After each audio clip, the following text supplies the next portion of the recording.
Round. Today I am joined by none other than legendary Signature Hunter and Star Wars fan Jumpman. We are also joined by the very awesome, very cool person Spark, as well as JD. And our surprise guest today is the how do I introduce you, Myreful? The governor? No, well, the governor of squads, Myreful. Myreful, how you doing today? Good. How are you? Doing great. So look, today is May the 4th. On the day, we're going to try to get this podcast up. If you guys saw us on Twitter, or I guess X now, then obviously we have the we announced this. But yeah, today's a special day. I think Star Wars is ingrained in culture. It has its ups, it has its downs. We have the 25th anniversary of Episode 1, which I watched last night. Jumpman and Spark are going to watch it tonight. But just real quick, we'll start with JD. What are we talk about Star Wars a lot on this podcast, but what kind of makes it special to you? What keeps you coming back to Star Wars, JD? It's the first franchise I've got into that pushed me down the path of being a creative. Oh, interesting. Very interesting. And Myreful, what about you? Like, what kind of got you into Star Wars? Oh man, I always enjoyed like the sci-fi side of movies and content. So I remember back when I was like 4, 5, 6. My mom was actually really into Star Wars, and my grandpa actually had the VHS tapes of like the original like live action movies on his shelf. And I remember asking my mom about it one day. I was like, "What's Star Wars?" And she was like, "Oh, we gotta like sit down and watch Star Wars." So we ended up just like sitting down and watching all like the original movies, and it's awesome. just kind of taken off since. So that's really cool. That's awesome. Jumpman, what about you? What got you into Star Wars? My dad is a huge sci-fi nerd fan. My dad basically raised my sister and I on nothing but science fiction and comedies of the 60s, 70s, and 80s. So I was probably like 7 or 8 when my dad first introduced me to Star Wars. Wow. So, yeah, and my dad was like, we had to watch the original trilogy before Phantom Menace comes out in theaters. Oh wow. And I was 10 when I saw Phantom Menace in theaters. That's really awesome. That's awesome. Sounds like a lot of dads and moms get us into Star Wars. So and that's just yeah. So Spark, what about you, man? What was your experience with Star Wars? Oh, that's a good question. I remember I was in grade school, and my buddy was like, "Hey, have you seen this movie?" And he and I went with his mom, and it's funny, went with his mom and watched it in theaters. So I was like, "That was totally awesome." I think what got me was the explosions and the ability of the Force. Yeah, I think the technical side of it, is also really cool. And watching Episode 1 in theaters last night this was my first time. I had seen Episode 2 and 3 upon release. I was a little bit too young to go see Episode 1 in theaters upon its release. I guess I probably could have saw it, but my parents just, for whatever reason, didn't take me. But they took me to see Episode 2 and 3. I've seen obviously episode. I went back and watched episodes 5 and 6 in theaters, as well. So I've seen all the live action ones in theaters except for Episode 4. So for me, just the games, and then just the culture, the original trilogy. And it's funny, I find it hilarious that like the Phantom Menace is now kind of looked back on as kind of like a good movie. It's kind of looked back on as like the prequels in general, I guess, are looked back on fondly now. But I just find that hilarious. Well, that's only because the sequel trilogy made them look way better. That is so true. This is true. Like, and the thing is, and I've said this before, like, I think there's things about the sequels that I like actually better than the prequels. And there's things about the prequels that I like better than the sequels. Overall, though, with nostalgia and me just watching them over and over again, I am biased towards the prequels and obviously the original trilogy. But I don't know, Disney, it's been up and down, I think a lot of people have to realize that a lot of it's been up and down. But let's talk about The Bad Batch, which just wrapped or sorry, they just put out the final episode Yeah, of season It's season 3, the- right? it's the final episode of the series. Final episode of the series, right? So Yes. this is we've got to see these characters kind of grow since Clone Wars, and then now obviously we see them in the Bad Batch. Jumpman, what are your thoughts on the Bad Batch? What was your experience with season 3? Was it a tearjerker? Was it interesting? Do you want to see more? Do you want to see live action versions of these characters? What are your thoughts? The last episode, I would say, might have been a little bit of a tearjerker, but not too bad. It was really good overall. I was a little worried that when I saw the first 2 episodes, that it was just going to be Omega separated from the Bad Batch for the entire last season. Sure. Because she's trapped on Tartarus. Right. But I'm kind of glad that they rescued her early on, and so we got to see them together for a while until the end of the series. Absolutely. A little bit of But that spoilers happened. here. A little bit of Yeah. spoilers here. I enjoyed seeing some of the characters like Asajj Ventress come back, and you get to see her kind of Oh yeah, that was cool, and things like that. I do like I like how I don't know. I kind of like how you were saying earlier, this does kind of make episode 9 make a little bit more sense after watching this. You shouldn't have to watch a whole Yeah. series to make something make sense, but They- I yeah. don't know. I really, yeah. What were you No, gonna I say, was just gonna say I really liked Asajj Ventress in season 3. Like that iteration of the character, I almost want a show around her. that was a great that story. movie. I think they need to do it. I feel like Like Asajj. yeah, I just really like that version of her. I agree. Spark, what about you? Were you able to catch the Bad Batch season 3? No, I wasn't able to catch it. I saw the first 2 episodes, and I just got distracted with several other things. But No I'm very worries. I'm very much interested in this show now because it seems to be all the hype. And this is kind of my experience. It took me forever to get into Clone Wars because I'm like, ugh, I didn't really, to be honest, I didn't really like the art style actually.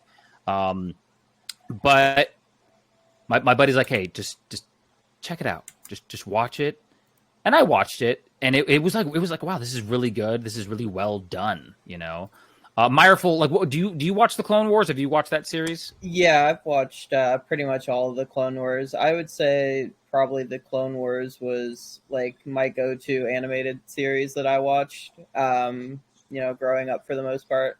So I definitely watched a lot of Clone Wars, probably more than I should have. And I still watch it to this day, actually, quite a bit.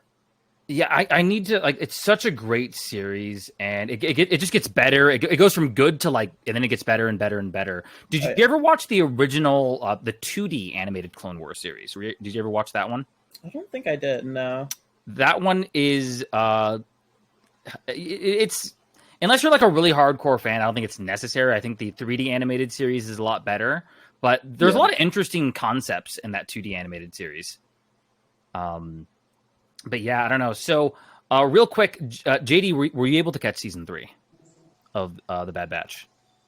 Unfortunately, I was not able to. I watched only the first episode, and then again, I got pretty busy. Got to hold up with some stuff. I am trying to watch it before the end of the month. Okay. So, real quick, let's go into and we've like I said, we talked about Star Wars a ton on this show. Let's talk about kind of what Disney's doing and done with Star Wars. We'll start with you, Jumpman. Jumpman, what are your thoughts on what the state of Star Wars right now? We've got some good, we've got some bad, we've got some ugly. What are you hopeful? Are you just praying that they don't screw it up? What's your kind of take on what's going on with Star Wars right now? It's kind of I don't know.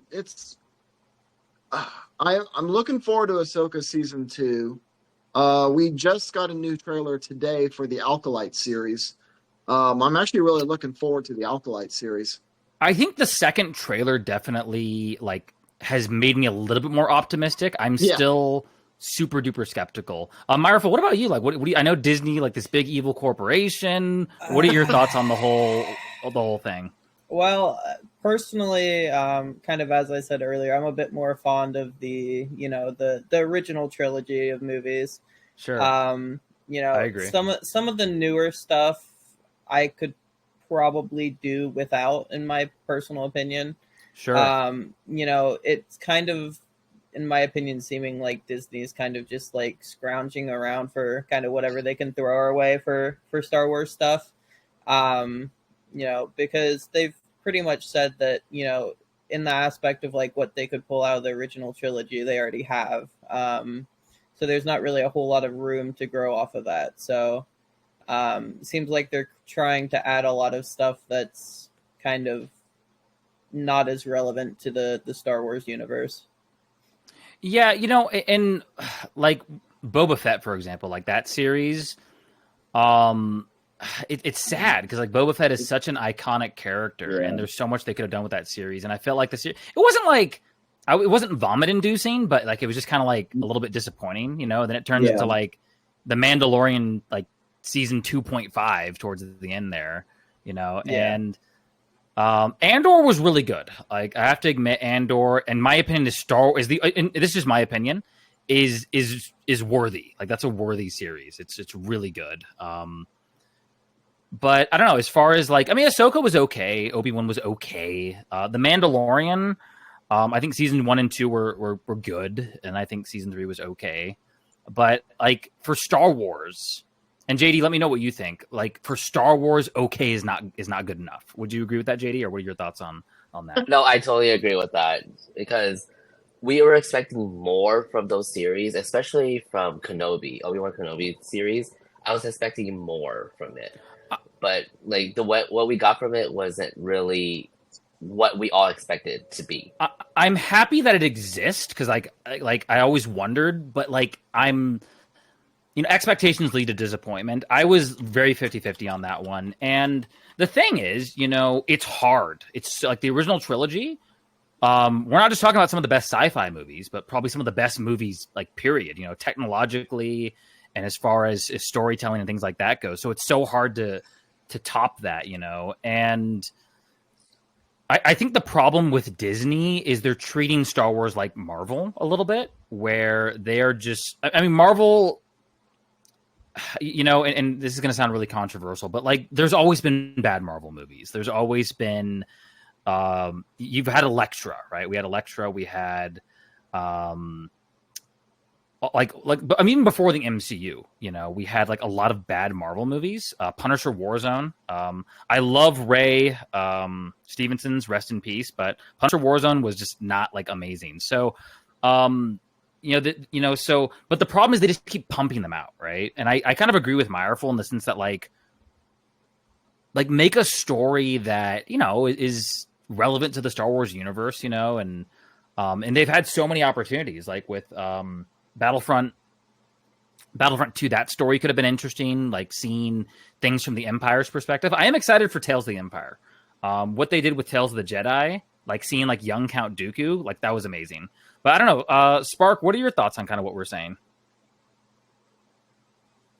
Yeah, that's interesting. I think that with all the new stuff coming out versus the old stuff, there are some things that get lost in between the movies and shows and such. Character development, world development, and such, etc. I would just like to see some more of that kind of like, connections between people and other characters. But yeah, I think I actually forgot to finish watching a few of these shows because I just wasn't feeling it. Actually, I started it, but then it just didn't grab my attention. So I tried, but I guess I got to retry, My philosophy is, you got to do it when you're feeling it, especially for like some of these bigger shows like Andor. For me, Andor, the first 2 episodes, I was just like, I was not interested in it. But like episode 3, it just like shoots off like a rocket ship. You know what I mean? Like, and I'm hoping that season 2 is of that quality, Yeah. One thing that has been interesting throughout the past 20 plus years is the Star Wars video games. I think it's been a very great time for Star Wars video games. We got obviously Knights of the Old Republic, that franchise, and like it's just really amazing. Then obviously, more recent games we have the Jedi Fallen Order series. Myreful, have you like played a lot of Star Wars video games growing up, or what's your are you just like there's the movies and there's the video games, or like what's your experience with the video games? Uh-oh. Well, I think Myreful, you might be muted. Yeah, my mic was muted. Oh, no, you're good.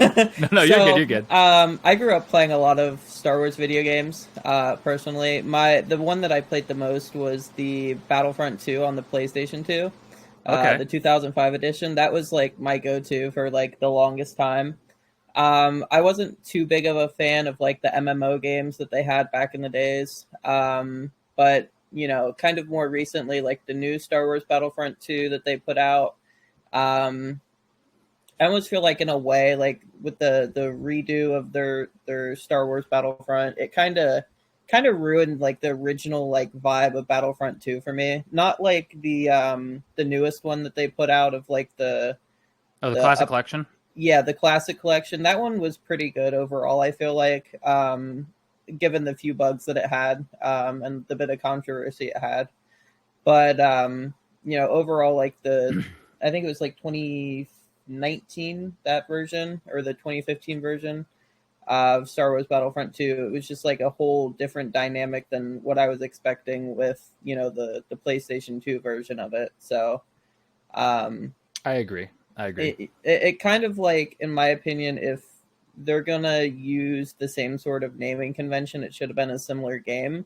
I was expecting it to be like the same game with just like updated graphics and stuff, but I was pretty let down with that. So, and yeah, it's. Oh no, sorry. No, you can continue. Oh, sorry, I interrupted yeah. you. I was gonna say I also have the Oculus Quest that has the Vader's Revenge or something. I can't remember what it's quite called. All right. Yeah.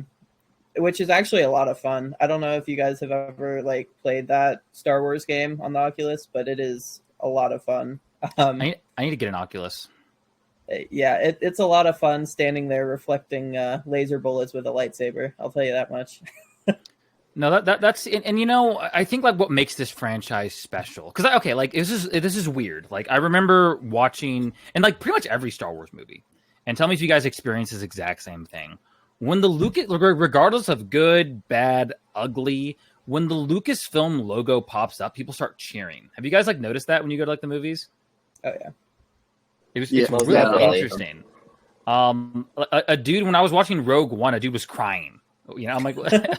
So I mean, it's just interesting that like these movies get that kind of in this franchise, it gets that emotional like response. I think that's why like Star Wars fans.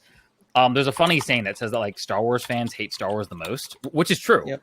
And it's because Star Wars fans, we have so much like passion for Star Wars that like we want to see it done justice. You know what I mean?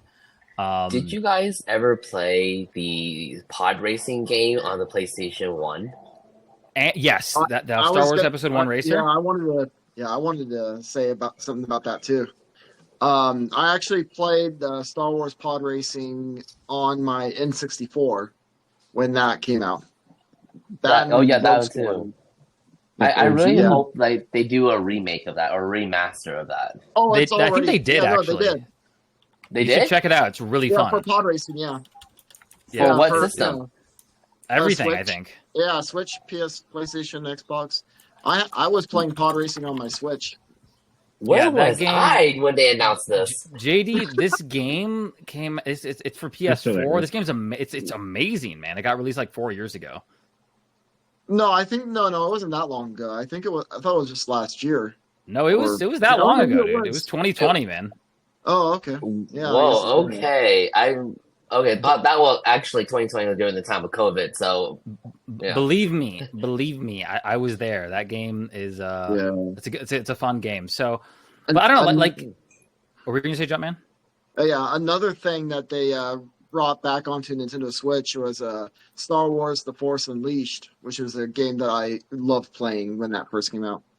Really good game. Yeah, Oh yeah, I Force like Unleashed that one as well. was really Yeah. great. Yeah, Force Unleashed was good. I used to play on the PSP, and now I have it on Steam. So real And quick, what's on Switch? every year we kind of do this, but let's start with JD. JD, how do you rank the live action Star Wars movies? No TV shows, just the movies. We're including Rogue One, we're including Solo. Where do you rank the Star Wars movies? Ooh. Okay. From your least favorite to your favorite. Oh, least favorite. Okay. So we're doing least favorite first? Or okay, whatever. Just like yeah, I mean, sure.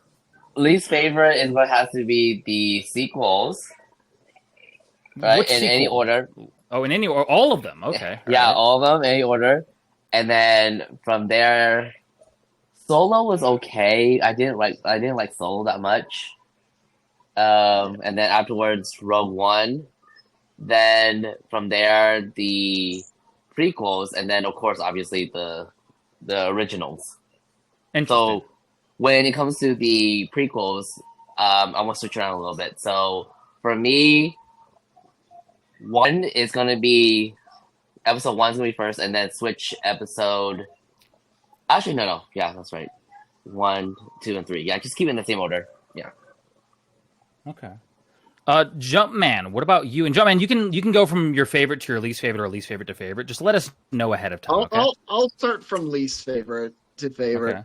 Okay, well, least favorite would definitely have to be episode 8, The Last Jedi. And Okay, I then agree. Rise of Skywalker, episode 9. And then Force Awakens, episode 7.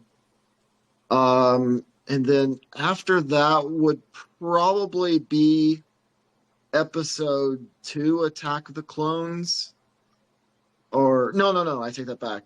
After the sequel trilogy, it would be the Han Solo film.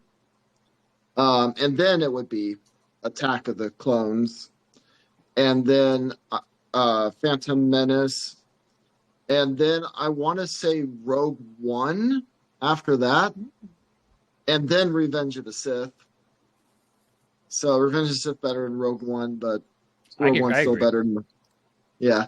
And anyway, and then after that, I would probably... And then, let's see, after the prequel trilogy and Rogue One, it would be Return of the Jedi, then Empire Strikes Back and A New Hope. I'm not sure which one of those two I'd put on top. I guess Empire Strikes Back would be top, and A New Hope would be second. Okay. What about you, Meyerful? Where do you how do you feel about all this? Yeah, so I would say that my number one would probably. Are you going from favorite to least favorite? Oh yeah, I forgot we're doing least favorite to most favorite. Oh, no, you can do either. You can do either. Okay, well, my least favorite would probably be like all of the newer episodes, so like Rise of Skywalker, Okay. all those fun ones that are coming out now, all the non-Lucasfilm ones. Rogue One wasn't too terribly bad, as you guys had mentioned before, and same for the Solo movie; those were pretty good. As for the rest of the movies, I would probably say Attack of the Clones, and then Phantom Menace, probably Return of the Jedi, Force Awakens, New Hope, and then I'm trying to remember which one I'm missing here. Probably Empire Strikes Back and Revenge of the Sith would probably Okay. be my order. Mr. Wait, Spark. Revenge of the Sith is your favorite. Yes, it is. Mr. Spark, what is your Star Wars ranking? You can either go from favorite to least favorite or least favorite to favorite. Just let us Okay, know in advance. Okay, cool. So I guess least favorite to favorite, just to keep in line with everyone else. Okay.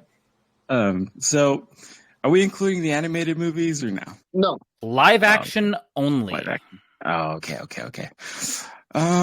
Movies. Honestly, they're all really good, but I kind of have to put the Rise of Skywalker at the bottom of the list. Just Okay. and then after that, Attack of the Clones, Han Solo, the movie is actually next to that. I think that's included, right? Mm-hmm. Fantastic. Let's see. So, and then I think Revenge of the Sith up there. Return of the Jedi. Rogue One is literally like third, and let's say New Hope is for second. And I think number one would have to be the Empire Strikes Back. I don't know where I would put The Force Awakens. It kind of takes a couple of places, fourth and fifth. So some of these are tied. So I kind of picked the ones I liked above the other ones. Very good, very good. God, I see. Mine has changed like multiple times, but my least favorite is definitely The Last Jedi. It's pretty bad. Yeah. Then I'd probably have to go with The Rise of Skywalker. Then probably Solo. Then Episode 2. Then Episode 1. Then probably The Force Awakens. Huh. Then, actually, no. No, yeah, I'll put The Force Awakens. Then A New Hope. Then Revenge of the Sith. Return of the Jedi. Empire Strikes Back. That's probably. Am I missing one? What am I missing? Did I miss Rogue One? I'll put Rogue One. You said Rogue One. Okay, Yeah, cool. you said Rogue One. Okay, yeah, and the thing is, like, after watching The Phantom Menace, like, once again, like, at one point it was the most hated movie. After watching The Phantom Menace, it made me, like, hate the sequels, but also kind of appreciate certain aspects of the sequels. Which it's sad. There's so many missed opportunities in the sequels, but I don't know. It's one of those really sad moments. But moving forward, guys, because we are closing up on the end of this podcast, guys. I think in these franchises, Star Wars, Star Trek, Fortnite, whatever, right? I think there's gonna be, like, you're gonna have your good movies, your bad movies, your okay movies, and hopefully we can find enjoyment out of some stuff that comes out. And I think obviously we can still enjoy the stuff that we literally do enjoy, So, but yeah, closing statements. We'll start with JD. So, closing statements for this. I really hope that in the next rendition of whatever Disney decides to do with Star Wars, I mean, again, like, I do agree with you guys when it says that they're treating Star Wars like Marvel. I hope that they could tone down a little bit and actually flesh out the storyline, because, again, like, shows like The Book of Boba Fett and Mandalorian, like, I fell off after a while. So they need to do something where basically keeps up with the storyline and keeps it interesting so that people don't tend to fall off. Yeah. Like, once Grogu got delivered to, like, Luke Skywalker, like, or was with Luke Skywalker, I think Disney was like, "Oh crud! Like, how are we going to sell toys?" And so they just brought him back. Like, you know what I mean? I don't know. Myrfa, what about you? What are your closing thoughts? I kind of agree with JD a little bit on the whole aspect of everything. I kind of wish that you didn't have to watch all the spin-off series in order to actually be, like, caught up on everything in the Star Wars universe. I agree. Because if you don't watch the spin-off series, then you really miss a lot of stuff that you probably wouldn't have that could show up later in, like, a movie, and you'll be like, who the heck is that? And they got, introduced in, like, some off series that you probably wouldn't even have thought of watching until you watch that movie. Not that that's happened yet, but I feel like it could happen very easily with as many series and new characters that they're introducing to the universe. Oh, sorry. Oh, no, that was all I was going to say. So, and that's what's so great about the Clone Wars series is it enhances the, like, episode 2 and 3, right? Right. So much. Like, it just really enhances it. I wish the Clone Wars, instead of being 3 years, was like 10 years. That would have been, like, I think, a little bit more interesting. But Right. It was just really great. Jumpman, closing thoughts. I definitely would like to see more Star Wars shows set during the High Republic era, like the Alkalite. I just feel like that's an era in history that is very interesting. And especially since they kind of destroyed the sequel trilogy, so with that era untouched, we don't have to think about the sequel trilogy at all. Oh. Yeah. Spark for Life. Closing thoughts. Hey guys, yeah. So it's a really good series. I would actually rewatch it once a year with my good buddy Jumpman over here. We'd actually end up watching it. It's a good series. We have some good, some bad things about it, some ugly things, some beautiful things. But overall, I think it's totally rewatchable and totally grabs all of our hearts and makes us want more. I just want to see more. Interpersonal connections between people and kind of bring back, the mystery of the Force. I don't know. I like that whole, nuance of what is the Force. Let's try to figure this out. But as things go on, they become uncovered and the magic is lost. But that's okay. So we can get it back. That's part of why I want to see the High Republic era, like the Right. whole except before Phantom Menace. Like that's what I was kind of saying. Nice. So look, Yeah. so look, guys. My closing statement is: Jumpman, have you watched Andor yet? I have not. You need to watch Andor. Like everything you're talking about, Andor is amazing. That's my closing statement, guys. Look, this is the Void Playground. May the 4th be with you. And don't forget to hit that like and subscribe button if you're on YouTube. And visit thevoid.gg. And we will see you guys in the next episode. See ya. Yeah.